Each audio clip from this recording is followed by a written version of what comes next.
All all because Austin Cindric had to spin with a lap and a half to go. We went 31 laps over the scheduled distance. We had about 5,000 wrecks at the end of this thing. Kyle Larson attempted to obliterate the field. He got about half of it done. And Joey Logano stretched fuel 110 laps. They got to inspect that fuel tank, man. I mean, how in the hell did he stretch that fuel 110? The fuel mileage window, they estimated at 75 laps. And he made it over 110. How? I get there were a lot of cautions, but how? Kyle Larson ran out of fuel. Chase Elliott ran out of fuel. Denny Hamlin ran out of fuel. Truex ran out of fuel. But somehow, Joey Logano was able to make it. And I can't believe I'm saying these words. Joey Logano, in the sense, nuked the playoff field. Now, it would have been more nuclear if Zane freaking Smith, who's running 34th in the points, won. But we came up like 6/100ths of a second away from that. But I don't even know where to start this thing, man.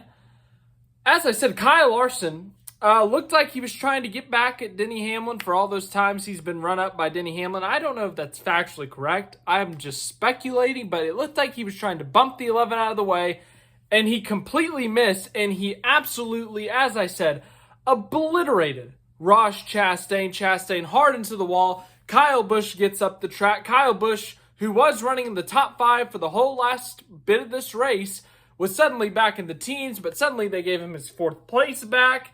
That was confusing. But anyways, after that, Chastain gets obliterated. Ty Gibbs is out of this thing. John Hunter Nemechek, a bunch of other cars. So in a sense, Kyle Larson just wiped out a bunch of cars. We talk about how talented Kyle Larson is, but he has a lot of dumb moments. He either drives into the barrels at Homestead, wrecks himself out of the lead at Texas. I don't know what that was. That was really stupid on Larson's part.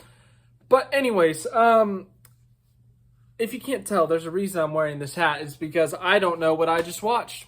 I really don't. It was truly a stupid ending to this race. The racing itself was decent throughout the night. Some good battles for the lead between Bell and Reddick.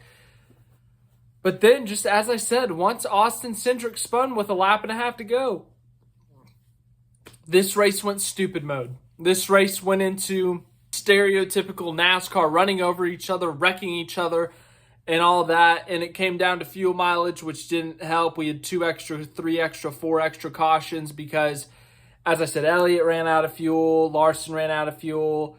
Hamlin and Truex, when they ran out of fuel, they at least made it under caution to the pits. But I don't know how Joey Logano made it. I truly don't. I don't know what's in that fuel tank. I don't know how much extra space it has. I don't know what they put in their fuel, but oh my goodness, he somehow stretched it out, messed up the playoff field. Now there's like a 50-point gap on the cutoff. But as I said, this race got so stupid at the end with all the wrecks, all the spins. Kyle Busch, once again, finally has something going his way, and Kyle Larson runs out of fuel. Kyle Busch gets turned into the wall. I mean, everything just about this race at the end there was stupid. It was entertaining. I won't deny that it was entertaining. I was entertained trying to figure out who's going to make it on fuel, who's going to win this race. I thought we were going to get a wacky winner like Zane Smith, Corey LaJoie, Ryan Preece, guys who run in the 20s and 30s every week and, somehow nuke the playoff field. But instead it was a Joey Logano win, which we've kind of seen a lot of. But Joey Logano, sure. I guess we can touch on some of these things in the finishing results. Joey Logano snapped a 49-race winless streak. Yes, Atlanta, spring of 2023 was the last time he had won. It's the first non-superspeedway he's won at since Phoenix when he won his 2nd championship back in 2022. Joey Logano, I don't remember what he did tonight, honestly. As I said, his last pit stop, lap 220. This race had a 331 laps in it. Logano, once again, I genuinely don't know what he did tonight. I don't remember. There was so much happening at the end. Hamlin, Bell, Reddick at times, Truex, Elliott, Larson, even Bubba. Like, these were, I think I already said Reddick. Those were some of your contenders, your top 10 guys. Blaney was up there for a bit. Barry was up there early, but Gregson was up there, but I don't remember Logano being up there. But somehow, some way, saved enough fuel. He's in the playoffs now. I thought he was going to make the playoffs on points just because they seem to have found their stride as of recent, and the short tracks suit them better. And I looked at Richmond as a great possibility of them winning later in the year, but Nashville's more of an intermediate, and I don't know how. I don't know. But Joey Logano won. He's in the playoffs. Congratulations to that team. They did everything right today. Paul Wolf, another great strategy call by him. Joey Logano, another great race driven by him. Way to save fuel, Joey. Great job. You're in the playoffs. Zane Smith, second. Things I did not think I would say this year. Things I definitely didn't think I'd say this year outside of a super speedway. Zane Smith has had an abysmal season. He's ran in the 30s for the most part. He's crashed. He's blown tires. He's had mechanical failures. Everything that can go wrong has gone wrong for Zane Smith in one of the worst rookie seasons I can remember. Well, Zane Smith's sitting 34th in points. Remember, they got rid of that top 30 rule where if you win, you have to be in the top 30 in points. Zane Smith at one point was in the best position to win this race. He had about 30 laps fresher tires, 30 laps fresher fuel, and it looked like he could sneak out a win here. He got close. He was .068 away. Ultimately second. Best finish he's ever had in Cup, though, so good for him. It's his first ever top 5 with Spire. As I said, good for him. Tyler Reddick, third, looked like he had the best opportunity. He had 80-lap fresher right side tires and 80-lap more fuel than Joey Logano. He made a run at him in 1 and 2 and 3 and 4, and Tyler Reddick was super mad at himself after the race, like was getting really down on himself.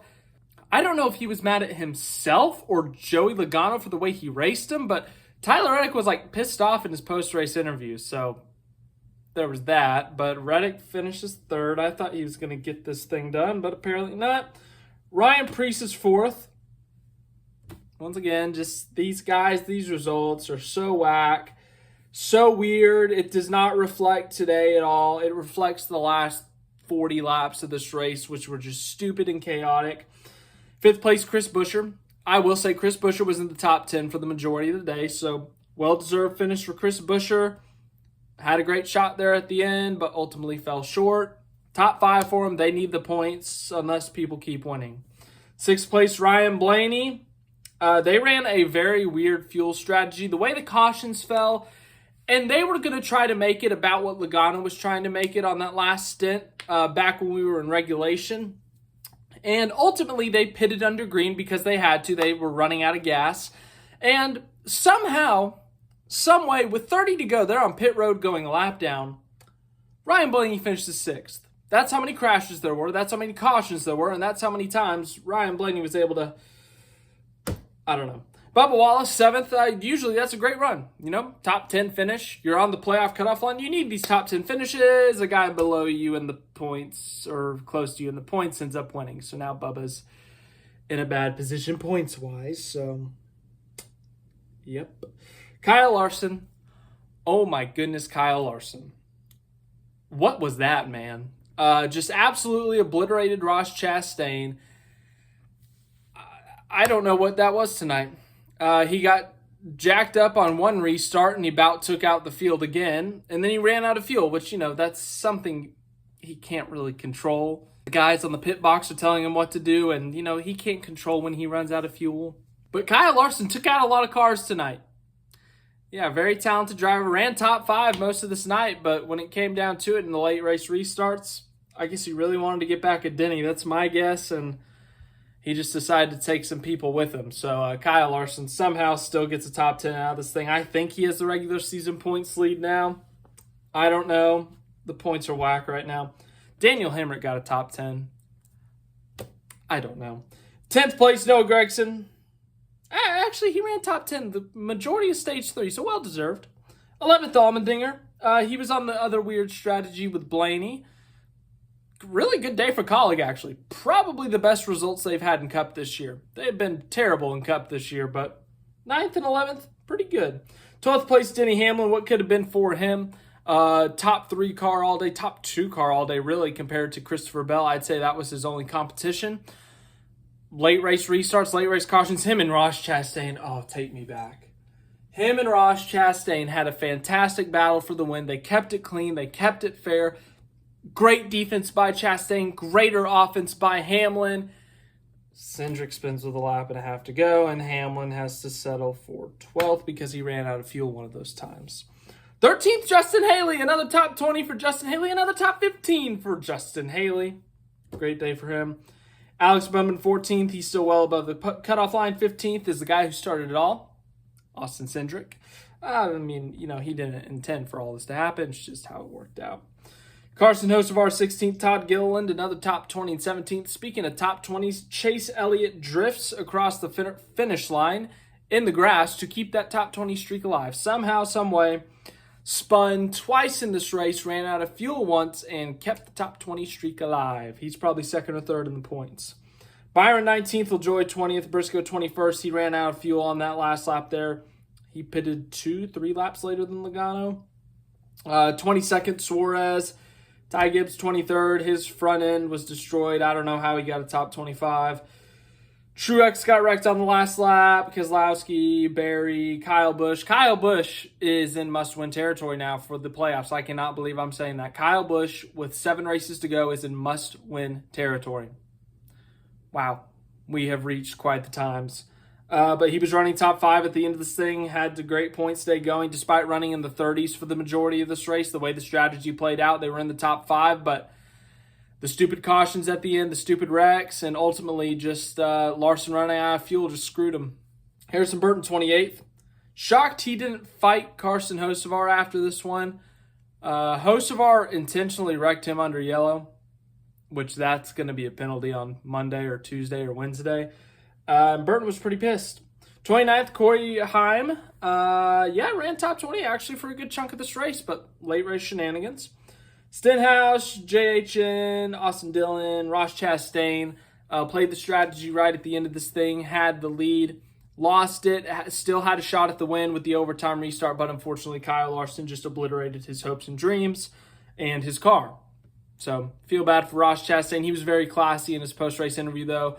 Thanked his sponsors, thanked his team, just talked about what an honor it was, essentially. Didn't go after Larson at all, didn't say he was unfairly raced. He just kept quiet. So we'll see if that equates to anything. Remember, Chastain and Larson, they got some history. If you look back at Dover 2023, if you look at Darlington 2023, so that could spice up. Jones, McDowell, Christopher Bell dominated this race. Swept the stages, led 130 laps, but ultimately he just kind of wrecked himself. The alternate strategy, the way the cautions fell, he was in mid-pack, pushed a little bit too hard, wrecked himself. But he now leads the league in stage wins, so good for him, I guess. Riley Herbst got wrecked by LaJoy, I think, and then Chad Fincham.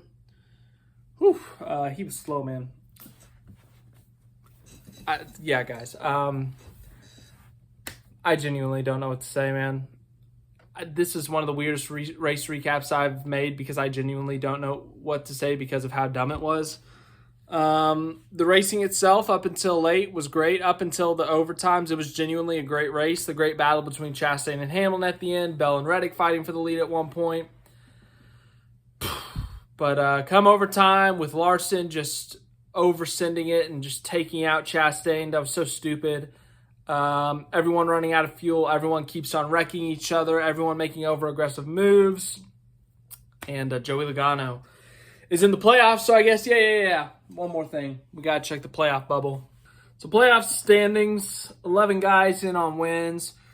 Truex is safe unless we keep on getting winners. Gibbs has a little bit more than a race. Chastain, same situation. Buescher and Bowman feel good in terms of this thing goes down to points, but if there's a new winner, then Bowman's out, and then it gets really tight between Bowman and Buescher. Bubba Wallace is starting to get desperate. Chase Briscoe onward needs wins. Yeah. And it doesn't help that we go to Chicago next week. We go to a road course. We go to a wild card race. And we could very well see a Chase Briscoe. We could see I don't know. There's a lot of good road course guys. Kyle Busch has run well at the road courses. this thing turns into fuel mileage. I don't know. But I'm done talking about this race for today. We'll be back for the Monday after tomorrow. And oh my God, I can't believe we have to talk about this some more. But I am very just dissatisfied right now. Just that race was very stupid at the end. But Joey Logano's in the playoffs. That's all I got for you.